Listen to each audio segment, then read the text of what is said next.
야, 너 혹시 1970년대 서울 전농동이 어떤 곳이었는지 상상해 본 적 있어? 지금처럼 아파트 숲이 아니었지. 구독, 좋아요는 여러분의 사랑입니다.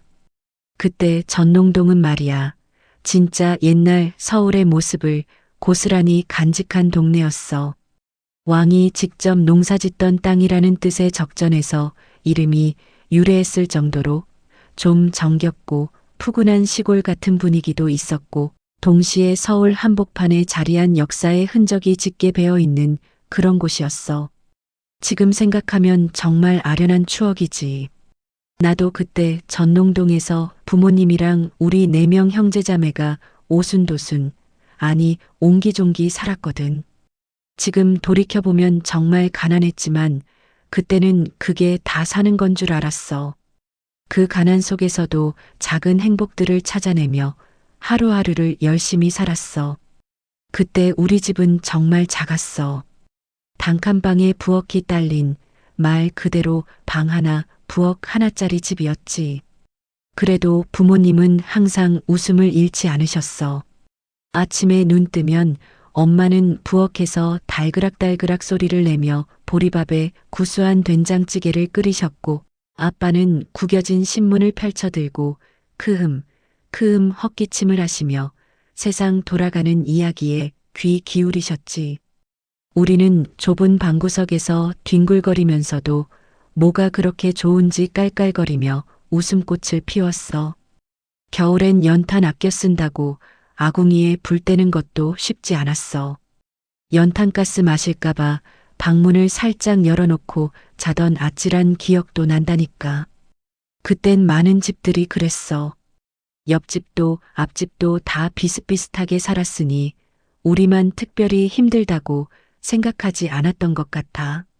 서로의 어려운 사정을 다 알기에 때로는 말없이 김치 한 조각, 쌀 한 움큼을 나누던 인정 넘치는 동네였어. 그때 전농동은 골목길이 진짜 미로 같았어. 좁고 구불구불한 골목길마다 아이들 뛰어노는 소리, 엄마들 김치 품평회라도 하는 양 시끌벅적하게 수다 떠는 소리, 행상 아저씨들이 리어카를 끌고 다니며 찹쌀떡 메밀묵하고 구성진 목소리로 물건 파는 소리가 끊이지 않았지. 저녁 때가 되면 골목마다 장작 타는 구수한 냄새, 밥 짓는 고소한 냄새가 뒤섞여서 온 동네에 진동했어. 친구들이랑 골목에서 숨바꼭질하고 딱지치기하고 구슬치기 하다가 해지는 줄도 몰랐어. 엄마가 저녁 먹으라고 큰 소리로 부르는 소리에 겨우 집으로 돌아가곤 했지. 그때는 스마트폰도 컴퓨터도 없었지만 놀거리는 정말 무궁무진했어. 온 동네가 우리의 놀이터였고 친구들과 함께하는 시간이 세상에서 제일 재미있었지. 지금 아이들은 이런 골목놀이의 낭만과 자유로움을 잘 모르겠지? 아스팔트 위에서 뛰어노는 것과는 또 다른 흙냄새, 풀냄새 맡으며 즐기는 소박한 행복이 가득했어. 그러던 어느 날부터인가 동네에 이상한 바람이 불기 시작했어. 어른들 입에서 재개발이라는 말이 들리기 시작한 거야. 처음엔 그게 뭔지도 몰랐지. 그냥 어른들이 심각한 얼굴로 모여서 수군거리는 소리만 들었어. 아빠는 저녁마다 동네 아저씨들이랑 좁은 골목 어귀 평상에 모여 막걸리 잔을 기울이며 한숨을 쉬셨어. 그때는 1970년대였잖아. 박정희 대통령 시절 나라가 산업화되면서 농촌 인구가 서울로 엄청나게 몰려들었거든. 도시로 밀려드는 인구에 비해 주택은 턱없이 부족했고 서울은 무허가 주택과 판자촌이 즐비한 낙후된 모습이었어. 정부에서는 이런 도시의 모습을 개선하고 제한된 토지를 고밀도로 활용해서 주택난을 해결하겠다며 대대적인 도시 재개발 정책을 추진했지. 낡고 허름한 집들을 다 밀어버리고 새 아파트 짓고 도로도 넓히고 공원도 만들어서 서울을 현대적인 도시로 만들겠다고 했어. 소위 불량 주택을 없애고 선진 서울을 만들겠다는 거였지. 우리 동네 같은 곳이 딱 재개발 대상이 되는 곳이었던 거야. 오래된 가옥들이 밀집되어 있고 기반 시설이 열악한 곳들이 우선적인 타겟이 되었지. 재개발이 진행되면서 동네는 조금씩 그리고 빠르게 달라지기 시작했어.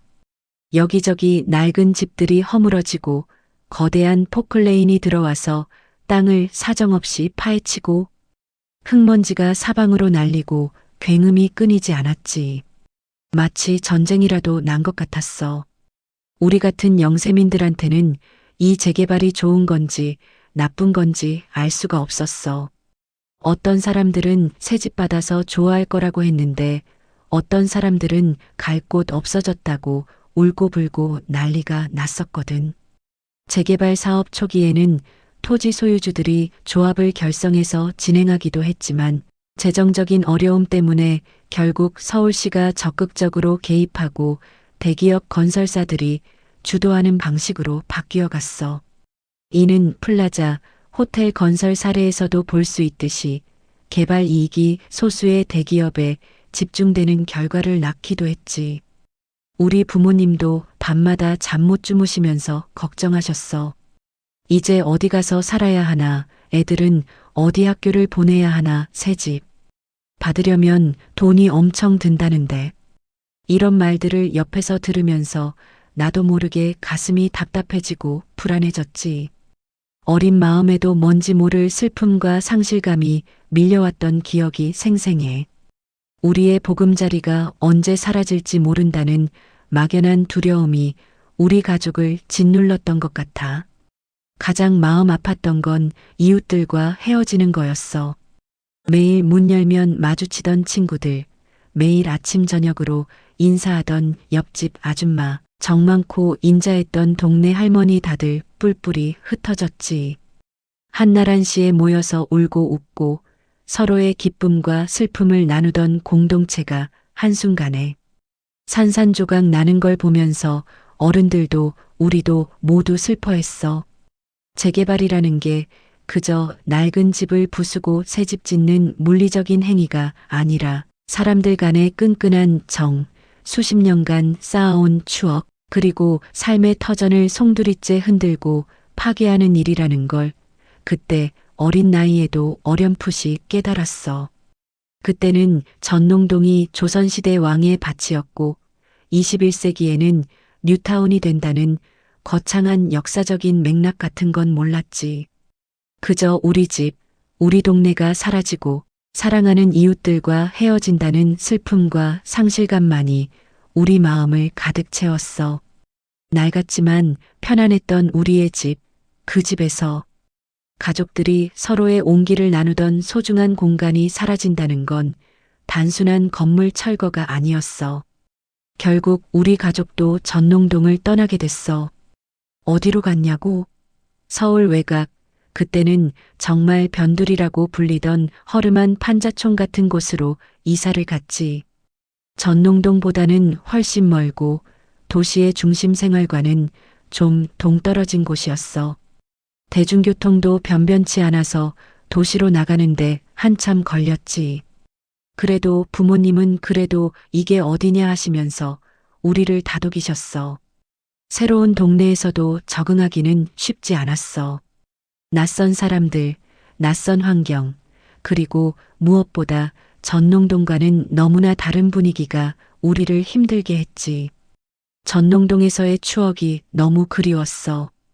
그때의 정겨운 골목길, 나를 반겨주던 친구들, 그리고 우리 가족의 옹기종기한 모습들이 자꾸만 눈앞에 아른거리고 떠올랐어. 새로운 곳에서 다시 시작해야 한다는 부담감과 함께 잃어버린 것에 대한 아쉬움이 오랫동안 우리 가족을 따라다녔던 것 같아. 그때는 정말 서울 전체가 거대한 공사장이었고 많은 사람들이 우리처럼 고향을 잃고 새로운 터전을 찾아 헤매던 시기였어. 세월이 흘러서 전농동은 정말 많이 변했더라. 내가 알던 전농동의 모습은 이제 흔적조차 찾기 힘들 정도로 완전히 다른 동네가 되어 있었어. 낡은 집들은 사라지고 그 자리에는 높다란 아파트들이 빽빽하게 들어서서 마치 다른 세상 같았지. 내가 뛰어놀던 골목길도, 친구들과 수다 떨던 작은 구멍가게도, 아침마다 엄마 손잡고 가던 시장도 모두 사라지고 없었어. 2000년대 들어서 전농답심리 뉴타운 사업이라는 이름으로 대규모 재개발이 진행되면서 낡은 동네는 더 이상 찾아볼 수 없게 되었어. 심지어 2023년에는 전농구 구역이라고 해서 또 엄청 큰 규모의 재개발이 진행 중이라고 하더라. 무려 용적률 300% 이하, 최고 35층 이하 규모로 총 1159세대의 아파트가 들어서고 전농동 주민센터나 창업 지원 및 패션 봉제 지원 센터 같은 공공시설도 생긴대. 내가 살던 동네에 그렇게 많은 집이 생긴다는 게 믿기지 않아. 예전에는 꿈도 꾸지 못할 상상 속의 도시가 현실이 된 거지.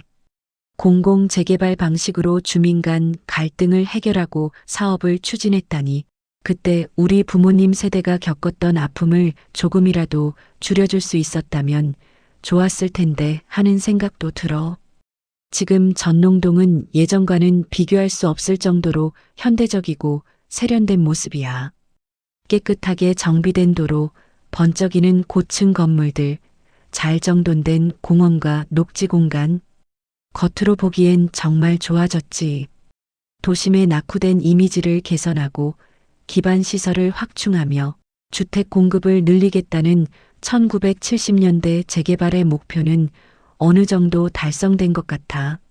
하지만 가끔 생각나는 건 그 높다란 아파트들 사이 어딘가에 내가 뛰어놀던 골목길이 있었을 텐데, 우리 가족이 옹기종기 모여 살던 작은 집이 있었을 텐데 하는 아쉬움이야. 재개발이 낙후된 주거 환경을 개선하고 도시 경관을 좋게 만들고 주택도 많이 공급해줬다는 건 나도 인정해. 하지만 동시에 철거민 발생과 주거 불안정이라는 사회적 문제를 야기했고, 개발 이익이 소수의 투기 세력에 집중되면서 부동산 투기 문제를 심화시키기도 했잖아. 그리고 가장 중요한 건 수십 년간 형성되어 온 따뜻한 공동체를 해체시키고 사회적 갈등을 심화시켰다는 점이야. 이런 어두운 그림자도 분명 존재했지. 그때 전농동에서 살았던 우리 가족의 이야기는 어쩌면 1970년대 서울에서 가난했지만 열심히 살아가던 수많은 보통 사람들의 이야기와 크게 다르지 않을 거야. 재개발이라는 거대한 시대적 변화 앞에서 개인의 삶은 참으로 무력했고 때로는 희생양이 되기도 했지. 하지만 그 시절의 가난 속에서도 우리는 서로를 의지하고 작은 것에도 감사하며 때로는 희망을 잃지 않고 살았어. 가족의 사랑과 이웃 간의 정이 있었기에 버틸 수 있었던 시간들이었지. 그 모든 추억들이 내 마음속에 영원히 소중한 보물처럼 남아있어. 지금은 비록 그때 그 시절의 전농동은 사진이나 기억 속에서만 존재하지만 내 마음속에는 여전히 따뜻하고 정겨운 동네로 간직되어 있어. 가끔은 그때 그 좁은 골목길을 다시 한번 걸어보고 싶다는 생각이 들 때도 있다. 왠지 모르게 코끝이 찡해지고 가슴 한켠이 아련해지네. 너도 가끔 이렇게 옛 추억이 그립고 그때 그 시절의 향수가 느껴질 때가 있지 않아? 그때의 삶은 비록 가난했지만 그 안에 담긴 인간적인 유대감과 공동체의 따뜻함은 그 무엇과도 바꿀 수 없는 소중한 가치였다고 생각해. 시청해 주셔서 감사합니다. 다음 이야기도 기대해 주세요. 구독, 좋아요는 여러분의 사랑입니다.